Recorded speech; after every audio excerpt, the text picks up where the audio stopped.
நம்ம இந்த Israel Iran வாரில் ஒரு முக்கியமான ஒரு சம்பவம் நடந்திருக்கு.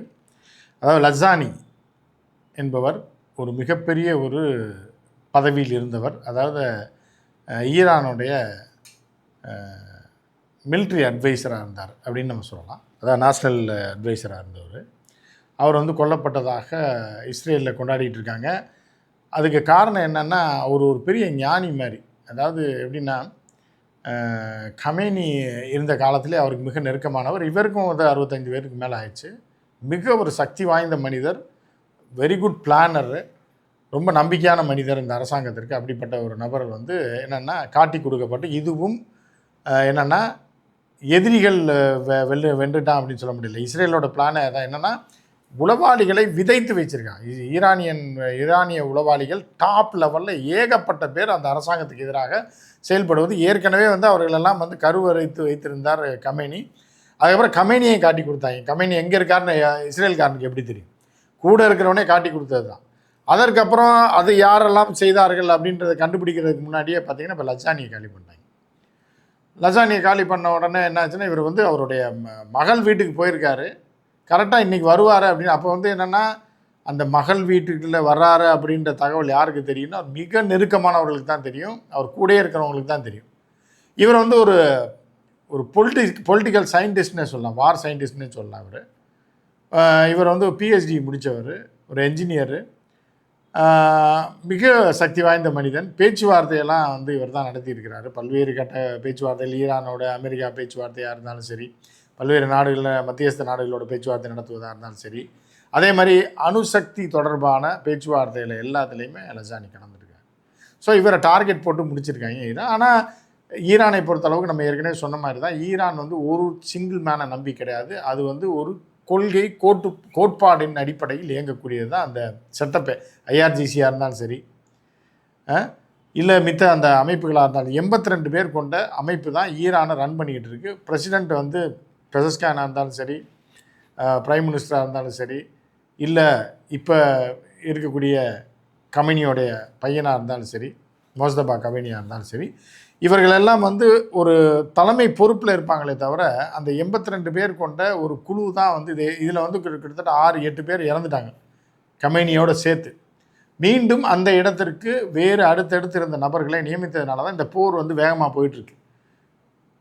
அது மட்டும் இல்லாமல் ஏன்டா இறங்கணும்னு சொல்லி இப்போ ட்ரம்ப் வந்து பின்வாங்கவே முடியல. பின்வாங்கினா அமெரிக்காவுக்கு மிகப்பெரிய அசிங்கம்.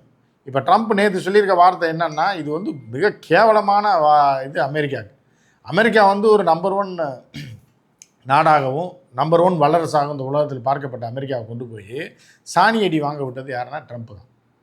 இப்போ ட்ரம்ப் வாயிலேருந்து என்ன வருது அப்படின்னா, நான் சண்டை போடலை, நான் போருக்கு போகல, ஆனால் மத்திய கிழக்கு நாடுகளில் இருக்கக்கூடிய நம்மளுடைய தளங்கள் எல்லாம் ஈரான் கைப்பற்ற பார்க்குது, அதற்கான வேலையை செய்து கொண்டிருக்கிறதுனால அதை தவிர்ப்பதற்காகவும் அதை தடுப்பதற்காக தான் நான் போரிட்டு கொண்டிருக்கிறேன். அப்போ எப்படின்னு பாருங்கள்.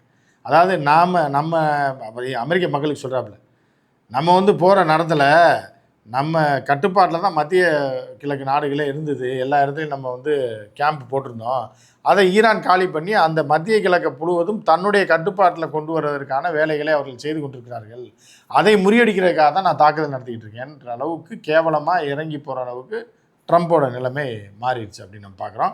ஸோ இந்த போரை ஈரான் நிறுத்தினா மட்டும்தான் அவர்கள் தப்பிக்க முடியும் அப்படின்ற ஒரு இடத்துல இப்போ என்ன பண்ணியிருக்காங்க அப்படின்னு பார்த்தீங்க அப்படின்னா, இந்த லஜானி கொல்லப்பட்டதுக்கு பிறகு மிகப்பெரிய தாக்குதலை துபாயில் மட்டும் இல்லாமல், நான் இப்போ ஒரு வீடியோ போடுறேன் பாருங்கள், அண்டர் கிரவுண்ட் ரயில்வே ஸ்டேஷன் எங்கன்னா டெல்லவீவில் அடி ஆழம் வரைக்கும் பாஞ்சிருக்கு ஏவுகணை. அடித்து ஜஸ்ட்டு மிஸ், ட்ரெயின் உள்ளே என்ட்ராகிறதுக்கு முன்னாடி அந்த ஒரு நிமிஷத்துக்கு 30 செகண்டுக்கு முன்னாடி ரயில்வே ஸ்டேஷனுக்குள்ளே, அதாவது அடி பாதாளத்தில் இருக்கக்கூடிய மெட்ரோ ஸ்டேஷனில் அடித்து டோட்டலாக காலியாகிருக்கு அந்த ஸ்டேஷன். அந்த வீடியோ நான் போடுறேன் பாருங்கள். இந்த ஸ்டேஷன் வந்து டெல்லவீவில் ஸ்விடார் அப்படின்ற ஒரு முக்கியமான ரயில் நிலையம். டெல்லவீவில் மையப்பகுதியில் இருக்கக்கூடிய இந்த ஸ்விடாரில் அடித்து காலி பண்ணியிருக்காங்க. அடுத்து என்ன அப்படின்னு பார்த்தீங்க அப்படின்னா, டெல்லவீவ் நகரத்தில் இருக்கக்கூடிய ஒரு 7 ஸ்டார் ஹோட்டல் மார்க்வெஸ் பிளாசா அப்படின்ற ஹோட்டலில் பயங்கரமான ஒரு ஏவுகணை அடித்ததில் அந்த ஹோட்டல் சின்னாபின்னமாகிடுச்சு. அந்த வீடியோ நான் போடுறேன் பாருங்கள், சின்னாபின்னமாகிடுச்சு. இப்படி வந்து டெல்லவீவ் வந்து எப்படி இருக்குது அப்படின்னா, இப்போ பார்க்குறதுக்கு 6 மாதத்துக்கு முன்னாடி காசா என்ன நிலைமையில் இருந்ததோ எலும்புக்கூடாக கட்டிடங்களை தேவையில்லாமல் தீவிரவாதிகளை ஒழிக்கிறேன்னு சொல்லி அங்கே உள்ள சராசரி மனிதர்கள் வாழக்கூடிய இடத்தை பூரா அழித்தொழித்து கட்டிடங்களை பூரா இழித்து, அதாவது சுடுகாடாக மாற்றி தேவையில்லாமல் ஒரு இன அழிப்பு நடவடிக்கையில் இஸ்ரேல் ஈடுபட்டாங்க.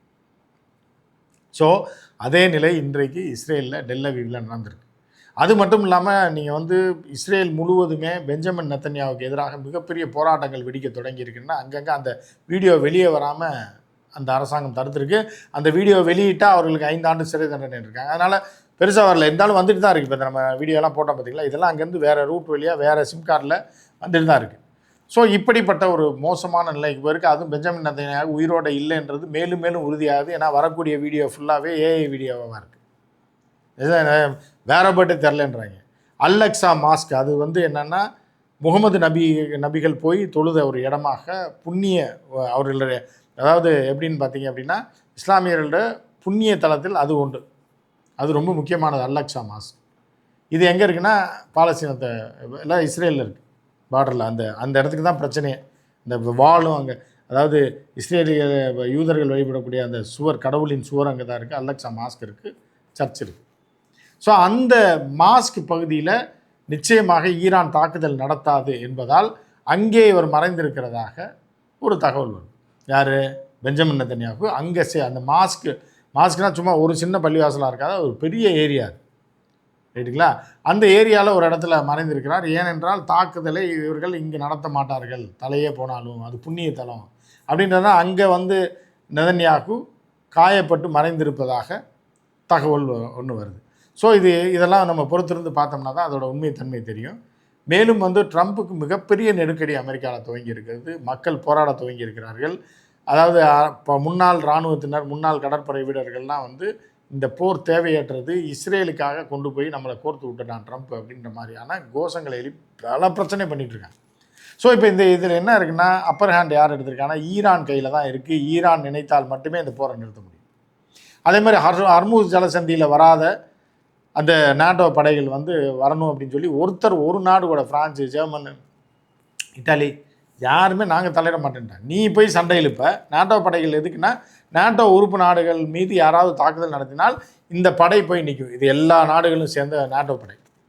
அப்போ அவர் யாருமே வரமாட்டேன்ட்டாங்க. அவங்க என்ன சொல்கிறாங்கன்னா, நீ தானே போய் அடித்தா, அவன் வந்து உன்னை அடிக்கலைல்ல, நீ அடித்து சண்டையை இழுத்துட்டு ஏழரை கூட்டிட்டு எங்களை கொண்டு போய் நிப்பாட்டுவேன்.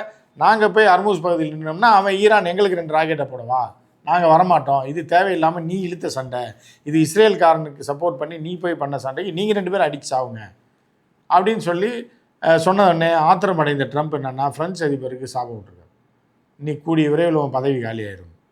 அப்போ ட்ரம்ப் வந்து இஸ்லாமிய நாடுகளை மட்டும் இல்லை, சிறிய நாடுகளை மட்டும் இல்லை, பிரான்ஸ் போன்ற வல்லரசு நாடுகளே மிரட்டக்கூடிய அளவுக்கு, இத்தனைக்கும் தோல் கொடுப்பான் தோல்ன்ற மாதிரி இருந்தவங்க தான் G7 இருந்தால் ஃப்ரான்ஸ் எல்லாம்.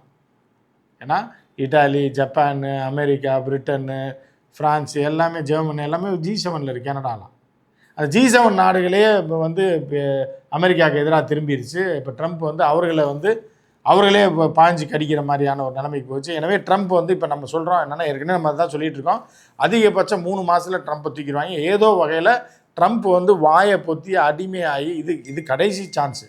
ஆனால் ட்ரம்ப் வந்து தூக்கப்படுவார். ஜேடி வான்ஸை அடுத்த பிரசிடென்ட் ஆகிறதுக்கு அதிக வாய்ப்பு இருக்குது. தூக்கிட்டு என்ன பண்ணுவாங்கன்னா, அவர் தப்பு பண்ணிட்டாரு அப்படின்னு சொல்லிட்டு இப்போ இம்பீச்மெண்ட் கொண்டாடுறாங்க. கொண்டு வந்து ட்ரம்ப்பை ஒழிச்சு கட்டிவிட்டு, ட்ரம்ப்பை பதவி விட்டு பறித்து துரத்தி விட்டுட்டு ஜேடி வான்ஸை வச்சுட்டு அதுக்கப்புறம் பேச்சுவார்த்தை மூலமாக இந்த போர் நிற்கும். இன்னும் 3 மாதத்துக்குனால இந்த போர் தொடரும் அப்படின்ற மாதிரி பார்க்கப்படுது. இந்த 3 மாதத்துக்குள்ளே ஈரான் இஸ்ரேலை சர்வநாசம் செய்து விடுன்றதில் எந்த மாற்று கருத்தும் கிடையாது. துபாய் ஏற்கனவே ஒளிஞ்சு மண்ணாக போச்சு. ஏன்னா அபுதாபி காலி, டோட்டலாக முடிஞ்சு போச்சு. ரசல் கைமாவும் இது மட்டும்தான் யுஏஇயில் விட்டு வச்சுருக்காங்க. குவைத்துக்கு மரணடி.